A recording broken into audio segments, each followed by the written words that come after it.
Sebelum menonton video, kita harus tahu terlebih dahulu apa itu etika bisnis dan lingkungan hidup.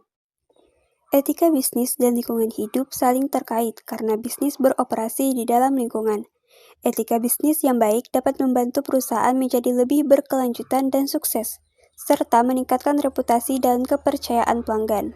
Sementara itu, etika lingkungan penting untuk menjaga keseimbangan lingkungan. Etika bisnis yang baik dapat meningkatkan produktivitas karyawan, membangun kepercayaan, dan meningkatkan reputasi perusahaan.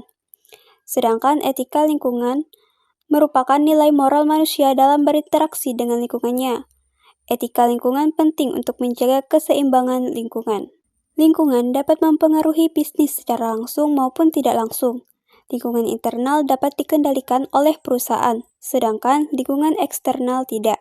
Contoh dampak negatif bisnis terhadap lingkungan, yaitu polusi udara dan air, kerusakan alam dan ekosistem, akumulasi bahan beracun, efek rumah kaca, perusakan lapisan ozon, hujan asam, dan deforestasi dan penggurunan. Upaya mengatasi dampak negatif bisnis terhadap lingkungan bisa melakukan pemulihan ekosistem yang telah rusak dan meminimalisir dampak buruk dari kegiatan perusahaan terhadap pencemaran lingkungan.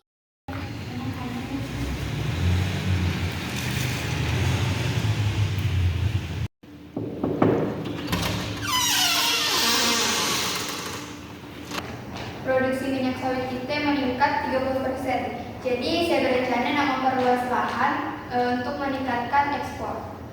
Berarti kalau misalnya rencana ini dijalankan, kita banyak menebang batang kayu hutan dan dia bisa berpengaruh kepada hewan yang ada di sini. Bu, saya nak kerajaan tatap. Mun rencana itu dihentikan, gimana nasib kami para karyawan di situ? Ada caranya gue supaya perusahaan kita itu dapat berkembang sampai harus merusak lingkungan. Misalnya perusahaan kita tetap memperluas lahan dengan cara menebang kayu di hutan, pemerintah bisa memberikan sanksi kepada perusahaan kita. Tapi saya tidak bisa nak berhentikan rencana itu dia aja, karena permintaan pasar itu tinggi dan juga pesaing kita itu makin banyak. Tapi kalau misalnya ibu nak melanjutkan rencana itu, kita bisa produk kita bisa kena boikot dan hasil impor kita kena tolak karena ini berasal dari penebangan hutan yang secara liar. Saya pun cemas tuh kan. Mun sampai kita kena tutup kalau di boykot, gimana lah nasib kami di situ? Nah itu bah, makanya sampai kita harus cari solusi dari permasalahan itu. Karena kini tuh banyak perusahaan yang mulai pakai sistem perkebunan berkelanjutan untuk menghindari larangan perdagangan. Jadi apa yang harus kita lakukan?